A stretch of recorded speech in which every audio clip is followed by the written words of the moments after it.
The Lost Manuscript on Pineal Activation Through the Sun. That phrase alone sounds like a doorway.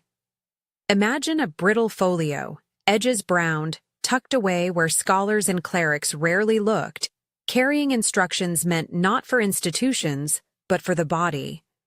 A set of signs, a short practice, and an invitation to remember. Today I want to open that doorway with you, not to claim final authority over what those manuscripts mean, but to offer a careful reading, a practical test for this moment, and a guided, safe experiment that ties 3 embodied marks to a gentle solar attunement aimed at the pineal.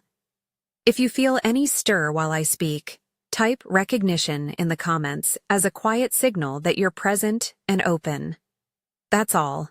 A small beacon of community before we begin. Some important context before we move inward. In the mid-20th century, a cluster of texts discovered near Nag Hammadi brought to light a body of writings now described as Gnostic.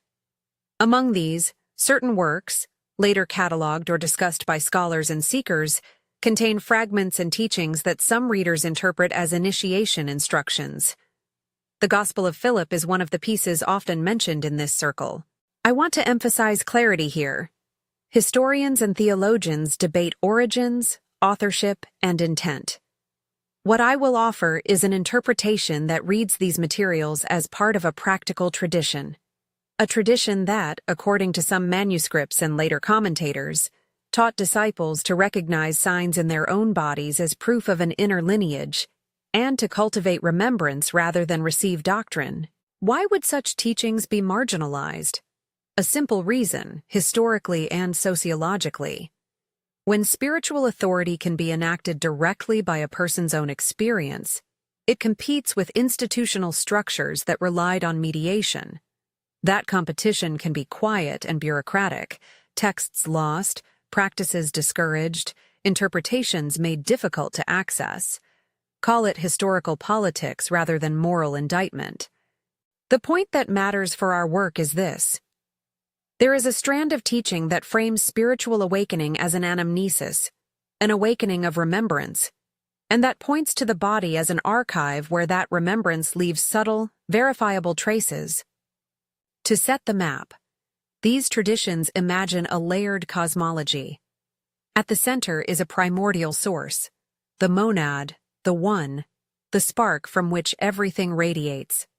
Between the monad and manifest life, later thinkers speak of structures that obscure direct perception, figures sometimes called the demiurge, and agents that have been named archons. Take these as metaphors for the forces that fog perception, cultural, psychological, institutional, rather than literal cosmic villains. The teaching underscores an essential claim. Remembering is not acquiring something new. It is removing the veil enough to feel what has always been lodged in you. In the manuscripts and in the oral threads that survived, there is an intriguing practical kernel. 3 bodily signposts. These are not mystical riddles meant only for an elite. They are places on the body you can touch, feel, and use as references for an inner verification. Call them the origin, the perception line, and the command center. The origin sits at the base of the skull, where spine meets skull, where cranial architecture shifts and the nervous system passes into the head. The perception marker is traced along the lateral edge of the hand, not a random palm line, but a lateral band where touch and intent meet. The command point is centered on the chest, a few inches above the heart, near the sternum, a place that responds when we speak from authority or from true alignment. These aren't diagnostic in a modern medical sense. They are embodied cues that tradition claims are often warm, tender, or activated in those who carry this remembering. Before we try anything, a few safeguards. None of what follows is a medical prescription. If you have a history of seizures, retinal issues, cardiovascular conditions, or any acute chest or cranial pain, pause and consult a qualified professional. For anything involving sunlight, never stare directly into the sun. The practice I'll describe favors early morning light, indirect exposure, or closed-eye attunement to warmth. If at any point your body tightens or anxiety rises, stop. Grounding and rest are not failure. They are wise care. Now, if you're willing, let's do a simple embodied verification.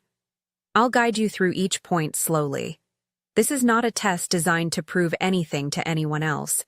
It is a means to let your nervous system say what it knows. If you prefer, you can perform these checks with your eyes open or softly closed. Keep breathing. Notice the habit of your chest, the resting temperature of your hands, the sensation where neck meets skull. Place the pads of your fingers gently at the base of your skull, where the neck meets the head. Don't press hard, just rest. Let the weight of your hand register against the bone and the soft tissue. Breathe slowly. In many reports from this tradition, this place, the origin, is subtle. A tiny warmth, a tenderness, a just noticeable shift in pressure. Some people feel a hollow. Some feel nothing at all. Whatever you notice is valid. Name it to yourself. Origin. Hold that word lightly and breathe again. Now let your right hand hover. Trace with your fingertips along the outside edge of your hand, from the base of the little finger up toward the wrist, the lateral border, a line where touch funnels into perception. You might find a tender ridge, an old scar, a change in sensitivity. This is the perception line. Run your finger along it once. Notice if the skin seems to answer. A quickening, a prickling, an unremarkable neutrality. Don't force expectation. If your mind supplies skepticism, name it. Skepticism. Say the name and let it pass like a cloud. The point is to notice, not judge. Finally, rest your palm on the center of your chest, just above the heart where the sternum expands. Place your hand there and press gently so you feel the cadence of breath and pulse beneath. This is the command point, the location associated with voice, authority, and calm alignment in these streams. When you place your hand there, notice if your breath adjusts, if your throat softens, if a certain quiet steadies. Some describe a subtle pressure as though an inner hinge opens. Others describe nothing. Whatever the case, hold the sensation as a private datum. Between these checks, expectations often arise. You might hear internally, "This is nonsense. I don't feel anything," or "I feel too much." According to the older teachings, such reactions are not accidental. They are part of the test. The tradition names these interruptions as archonic influence, the tendency of externalized systems to produce doubt and distraction. In practice, when these thoughts surface, do this. Observe them without argument. Breathe, note the content, and return to sensation. You are not failing if the thought persists. You're practicing attention. The act of noticing, again and again, loosens those interruptions. At this point, the title of today's practice matters: Pineal activation through the sun. We need to be careful and also candid. The pineal gland is a small structure deep in the brain. In both ancient symbolism and modern physiology, it has been associated with inner sight, circadian rhythms, and subtle endocrine signaling. Some esoteric traditions suggest that sunlight, properly used, can act as a frequency amplifier. Not a magical switch, but a natural input that the body's systems can resonate with. Biomedical science affirms that sunlight influences circadian cycles and melatonin rhythms. Esoteric readings propose an added layer of resonance. When the body is prepared through attention and breath, a gentle solar input can catalyze a felt opening in the perceptual field. Interpret this as hypothesis and practice rather than certainty. The claim here is modest. Safe exposure to early morning light or indirect sunlight, when combined with focused attention on the 3 marks, can gently shift your felt sense of inner orientation. It may feel subtle or stark. Responses vary widely. Never attempt prolonged direct gazing at the sun. Instead, prefer a few modalities. Standing with the morning sun on your closed eyelids so color and warmth register without ocular harm. Sitting in soft sunlight and allowing the face to absorb ambient light. or using a shaded but sunlit window to feel the solar warmth on your skin. Be especially cautious if you have eye sensitivity. Let me map the 3 marks to a working solar pineal hypothesis. The base of the skull, where the brainstem and cranial nerves transition, is the doorway of sensory ascent. The lateral hand line represents the peripheral relay, where touch and intentionality meet. The chest center is the executive node, the place where the command of voice and heart align. When these 3 are brought into coordinated attention, the nervous system configures a pathway that reaches toward central endocrine apparatus, including the pineal. Sunlight, especially the blue-rich light of morning and the gentle warmth of low-angle sun, can nudge melatonin and serotonin chemistry, but more subtly, it can provide a rhythm that the nervous system tunes to. The manuscripts do not provide anatomical treatises. They provide a ritual architecture. Our bridge is interpretive. The body remembers through pattern. Sunlight provides a natural rhythm. Attention wires the two together. If you are in a safe place to try a short activation, choose a morning moment when the light is soft and your eyes are comfortable. Sit or stand with your spine supported.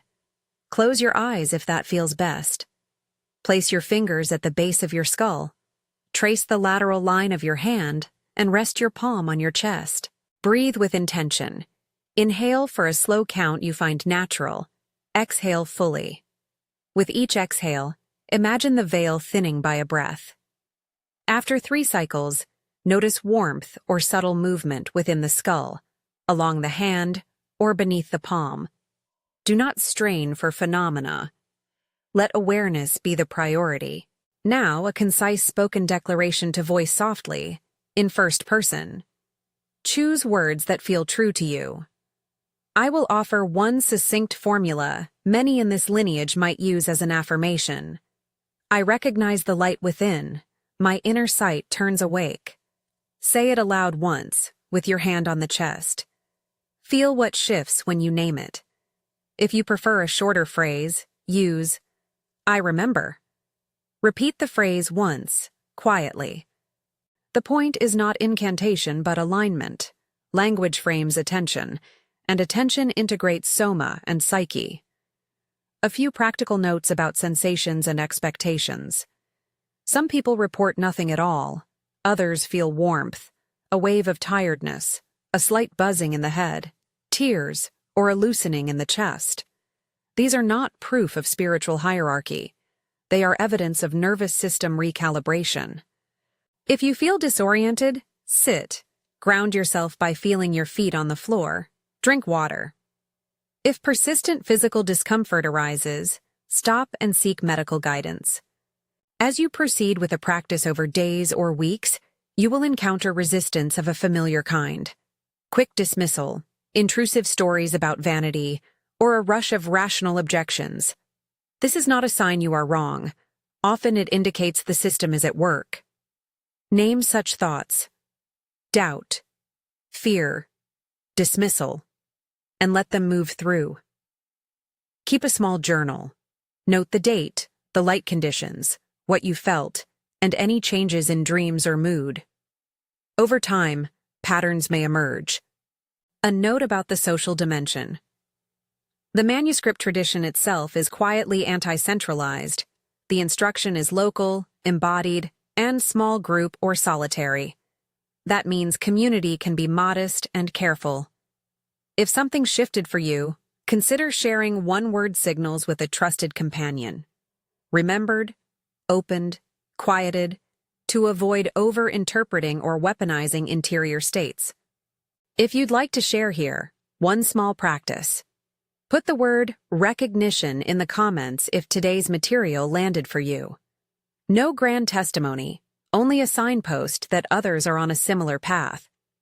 This channel is where we will gather to explore deeper practices with careful safety and historical nuance. We should also be honest about the limits of our sources. Where I say some Gnostic texts suggest, or according to certain manuscripts, I'm offering an interpretive stream. These documents are fragmentary, translated across languages and filtered through centuries of commentary.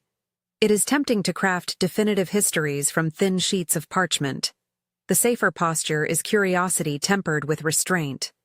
Take the manuscripts as invitations to experiment responsibly, not as immutable technical manuals. If you wish to deepen the practice beyond today's brief activation, some gentle next steps include establishing a morning window of 5 to 10 minutes of soft sun and attention, keeping a log of subjective changes, cultivating breath practices that are simple and regulated, long exhales, short inhales if that suits you, rather than complex pranayamas that may be destabilizing, and seeking a teacher or community that values safety and discretion. Avoid extreme practices that promise dramatic sensory phenomena in short order. The work of anamnesis, by definition, is patient. One more thing about language and tradition. When the word Jesus appears in these manuscripts, it is in a context often distinct from mainstream Christian texts. Gnostic writers sometimes attribute sayings or interpretations to such figures as carriers of certain mysteries. In our reading, these attributions should be handled with respect. They are part of a larger tapestry of voices, some poetic, some polemical, some ritual. I will not recast canonical theology to justify practice. Rather, I offer a reading that places certain sayings within an experiential lineage. If you come from a tradition where that raises theological flags, I invite gentle discernment. Some practitioners integrate the work with their existing faith. Others keep it as a parallel contemplative path. I want to close by addressing what happens when nothing seems to happen. Silence is as valid a response as sensation. The archive of our body is sometimes quiet, waiting for other seasons. The practice I've described does not prove your worth, nor does it measure your spiritual station. It is simply a possibility. A gentle method for tuning attention, a way to clear minor fog, a doorway to inner memory. Whether you cross it or not is your sovereign choice.